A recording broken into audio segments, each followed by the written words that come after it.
আসসালামু আলাইকুম dear viewers, আশা করছি আপনারা সবাই ভালো আছেন। Identify the parts of speech part 3। আমরা আজকে ইনকমপ্লিমেন্ট অবজেক্ট সম্পর্কে জানব। ইনকমপ্লিমেন্ট অবজেক্টের পরে যে সিঙ্গেল ওয়ার্ড থাকবে সেটা অবশ্যই নাউন হবে। যেমন এখানে আমি লিখেছি যে আই গেভ হিম, আমি তাকে দিয়েছিলাম। কি দিয়েছিলাম বলা নাই, এই জন্য এই হিমটা হচ্ছে ইনকমপ্লিমেন্ট অবজেক্ট। ইনকমপ্লিমেন্ট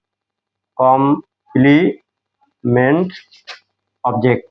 আমি বলেছি যে ইনকমপ্লিমেন্ট অবজেক্টের পরে যা বসবে তাহা নাউন। কিভাবে বুঝাইছি পার্ট 1 এবং পার্ট 2 এ। সডা পি, এই যে সাবজেক্ট অবজেক্ট ডিটারমিনান্ট অ্যাডজেক্টিভ প্রিপজিশন বা পসেসিভ অ্যাডজেক্টিভ আর আইতে হচ্ছে ইনকমপ্লিমেন্ট অবজেক্ট। এই কমপ্লিমেন্ট অবজেক্টের পরে যা বসবে সেটাই নাউন। তার মানে আই গেভ হিম, আমি তাকে দিয়েছিলাম।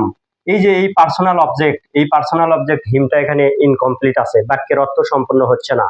আরো একটি অবজেক্ট ছাড়া এখানে অবজেক্ট না আনা পর্যন্ত বাক্যের অর্থ হচ্ছে না। আই গেভ হিম, আমি তাকে দিয়েছিলাম। কি দিয়েছিলাম? পেন, বা শুধু এ পেন, আমি তাকে একটি কলম দিয়েছিলাম।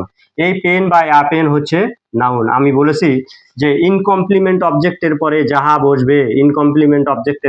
বসবে তাহাই নাউন। ঠিক একইভাবে উই ইলেক্টেড হিম, আমরা তাকে নির্বাচিত করেছিলাম। তার মানে কি একটা নাউন দরকার। কি নির্বাচিত করেছিলাম, তার মানে এখানে একটা নাউন আনতে হবে। তার মানে এই হিমটা হচ্ছে ইনকমপ্লিমেন্ট অবজেক্ট।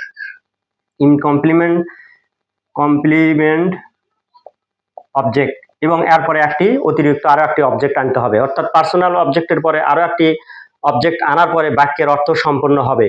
এই যে আরো একটি অবজেক্ট আনার জন্য যে বাক্যের অর্থ সম্পন্ন হবে, এই অতিরিক্ত এই অবজেক্টের নাম হচ্ছে নাউন। তার মানে উই ইলেক্টেড হিম, আমরা তাকে নির্বাচিত করেছিলাম চেয়ারম্যান।